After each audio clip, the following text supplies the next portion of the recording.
como eu estudei durante a residência de enfermagem obstétrica. Vou te falar todas as formas que eu preferi estudar durante a residência. Se você tiver também com essa dúvida de como eu estudo, qual a fonte que eu uso, onde eu costumo pesquisar, onde eu posso encontrar alguns materiais, fica nesse vídeo até o final para você não perder nadinha.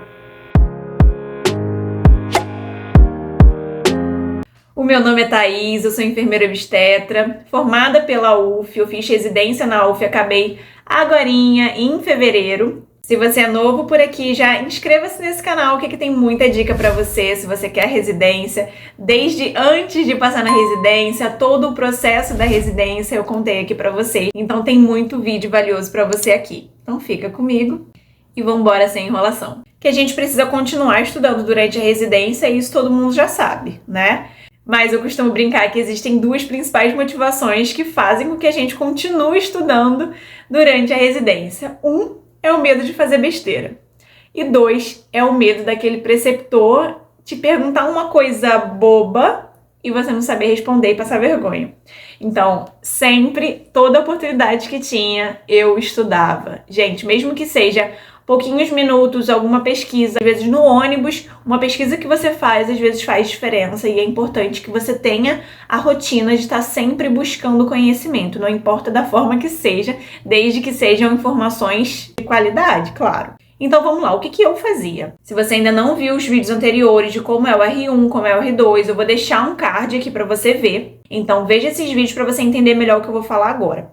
Mas no R1, quando a gente passa lá os nossos 4 meses na clínica da família, a gente atende de tudo. Diabetes, hipertensão, pré-natal, criança, atende de tudo. Os materiais que eu mais estudei naquele momento foi os manuais do Ministério da Saúde.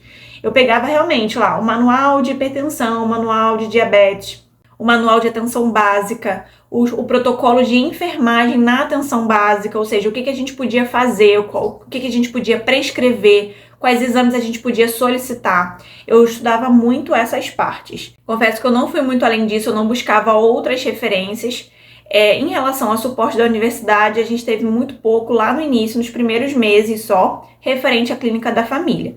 Depois, praticamente, a gente não teve, nós tivemos na UF, tá, gente? Sempre que eu falo aqui, é a experiência no meu programa de residência, mas outros programas, eles costumam ter mais aulas, enfim, eu estou sendo bem sincera com vocês. Então, como nós não tivemos muitas aulas, eu já não me baseava nas aulas que a gente ia receber, eu não ficava dependendo disso, eu buscava realmente conhecimento à parte.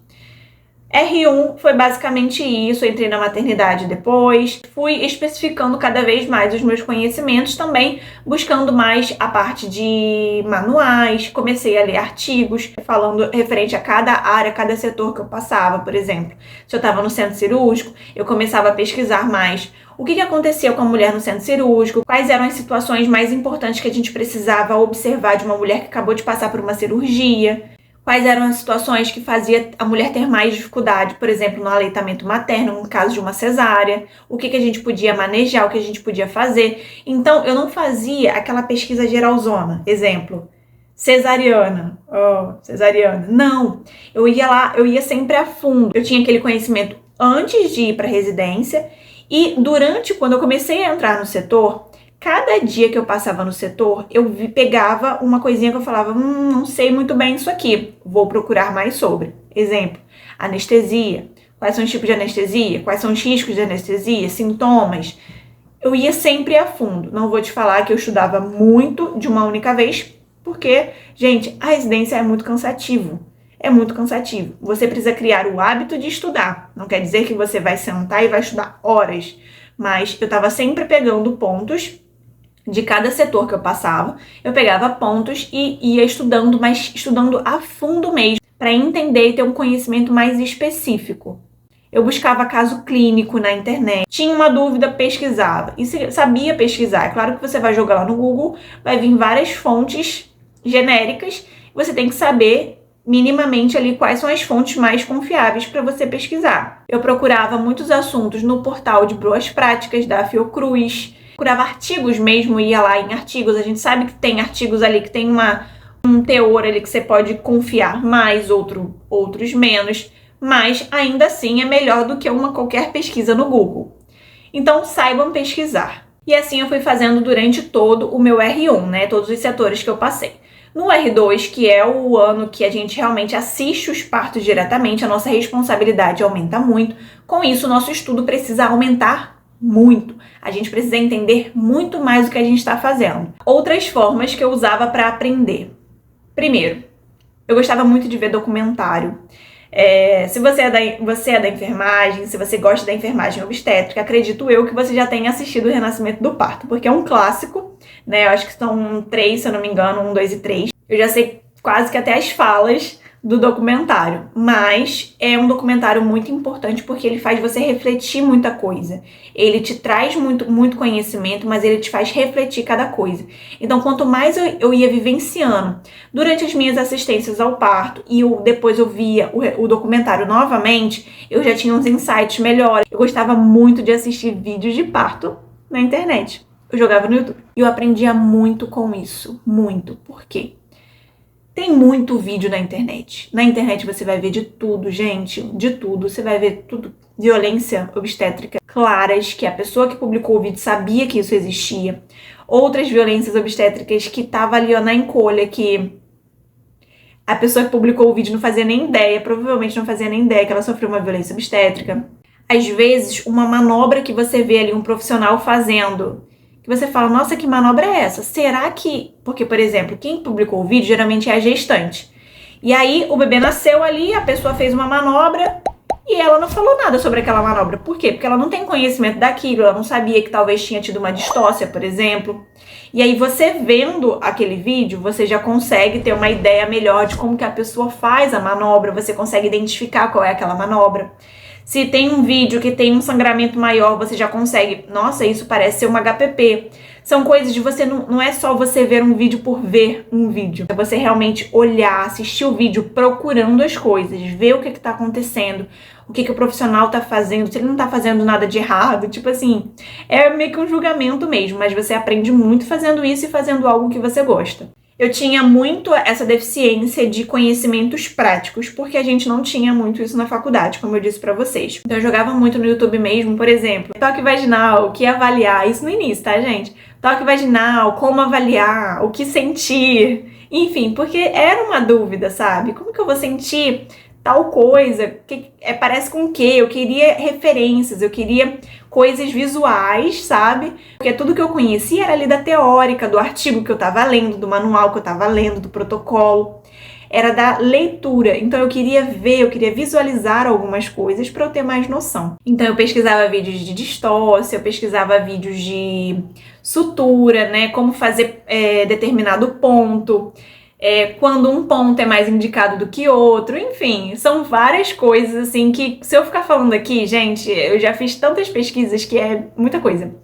Mas a maior situação era essa, era eu pesquisar algo que eu vi na prática ou que eu sabia que eu precisava aprender mais. Às vezes, na prática, uma staff te perguntava alguma coisa ou te pedia para trazer esse conhecimento no próximo plantão, por exemplo. Pré-eclâmpsia, síndrome de HELP, quais são os sinais, as características que a mulher vai dar que tenha indício de que alguma coisa não tá legal, que alguma coisa tá errada, quais são os sinais de um descolamento prematuro de placenta, enfim, é uma infinidade de conhecimentos, de assuntos que você só vai saber realmente investigando, tendo esse feeling de procurar e de querer aprender mais. Porque se você ficar ali só no superficial, você vai continuar no superficial. E vai chegar lá na prática, você vai bater cabeça com muita coisa, porque vão te perguntar, você não vai saber, vai ter uma situação ali que vai aparecer na sua frente. Talvez você não vá saber identificar. Talvez você não vá saber identificar, não vai saber como lidar com a situação. Às vezes a equipe mesmo vai atuar ali e você não vai entender nada. Por exemplo, digamos que tem um HPP, é uma hemorragia pós-parto. Você tá ali na situação, o staff vai te tirar, simplesmente vai te tirar da situação, porque não vai deixar nem você ajudar, porque se você não entende nada, você não sabe o que está acontecendo, ele não tem como contar com a sua ajuda numa situação de emergência, certo? Então vai a equipe toda ficar ali mobilizada, porque no HPP é algo que precisa de rapidez. Cada um pega uma coisa para fazer, um pega um acesso, outro pega o soro, outro pega a ocitocina, enfim, cada um vai fazendo alguma coisa e você vai estar ali observando uma situação que você poderia estar aprendendo, você vai estar simplesmente não entendendo nada. E vai ter sido uma situação que você não tirou nenhum proveito em relação a isso, entendeu? Claro que a gente não deseja que isso aconteça, mas acontece e com grande frequência. Então a gente precisa aproveitar os momentos que isso acontece para você aprender cada vez mais e saber lidar mais com as situações. Porque eu falo que vocês precisam saber onde pesquisar e entender o que é evidência científica e o que é simplesmente um protocolo. Porque, por exemplo, se você abre o manual do Ministério da Saúde, vai ter lá informações sobre episiotomia. Ele vai falar que a episiotomia ela não deve ser realizada de forma rotineira. Só que quando você conhece o assunto, você entende que a episiotomia ela não deve ser realizada nunca.